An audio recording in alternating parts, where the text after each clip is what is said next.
At last guys, nakabalik na ulit ang ating suking panel truck ng Coca-Cola. So full stock na naman ulit ang mga soft drinks ni Kuya AJ. So meaning hindi na mahihirapan si Kuya AJ mamili sa ating mga suking mga wholesaler dahil nakabalik ulit.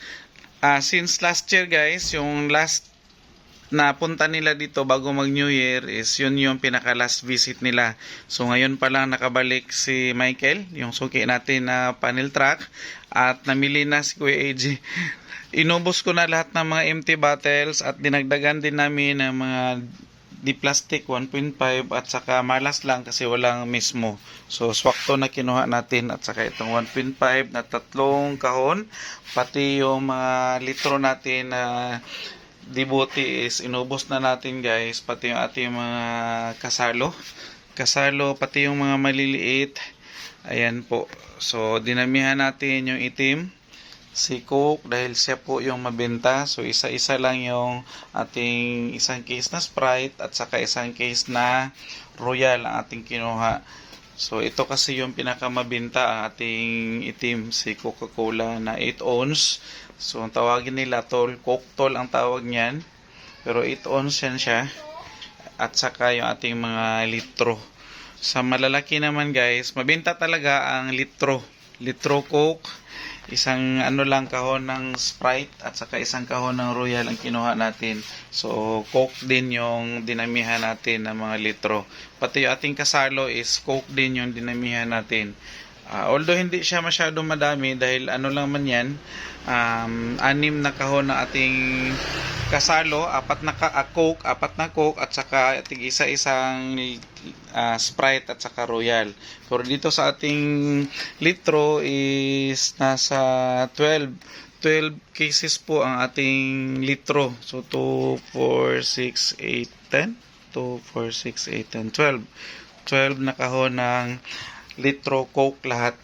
So ganon kalakas si Coke lang sa kalam dahil siya po talaga yung pinakamabenta. Although sa ibang area may mga ibang product din or ibang brand ng soft drinks ang malalakas, pero dito sa amin talagang Coke yung hinahanap.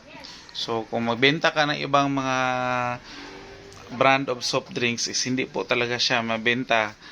Pwera na lang siguro kung walang stocks ni Coke, kaya mabenta yung mga ibang mga soft. Thank you Kyle. Salamat Kyle. Bahalag ulan.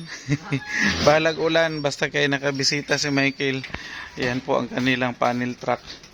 So nakita kasi kami kahapon doon sa sa labasan malapit sa aming tubigan. So kinontrata ko na siya. Actually last week ko pa siya natawagan pero nasiraan yung kanyang truck. Sira yung kanyang truck. So siya kasi talaga yung nakaruta dito. So hindi tayo pwedeng kumuha sa iba kasi yung ibang mga truck na kasamaan niya din, same company lang sila although, pero iba-iba yung ruta nila. Si Michael talaga yung nakaruta dito sa amin. So siya talaga yung kontakin ko just in case maubusan na kami.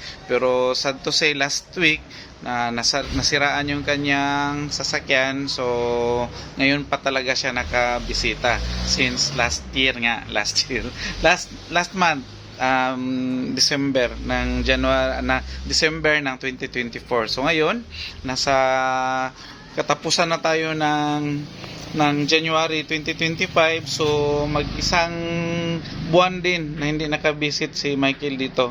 So tinga-tinga gid si Kuya AJ og alsa sa mga ang ginabuhat nako guys is malit lang ko og tag duha ka kahon nga litro, isa ka kahon nga kasalo nya mga gagmay pod ginagmay lang pod mga isa duha ka kahon para di lang jud mahutdan kay lisod kay kung mahutdan kag stocks labi na ning mga soft drinks nga init ang panahon. So ginapangita gyud sa mga customers ang atong mga soft drinks. So ganun na lang muna guys dahil hanggang dito na lang dahil may lakad pa si Kuya AJ, and bye bye muna for now.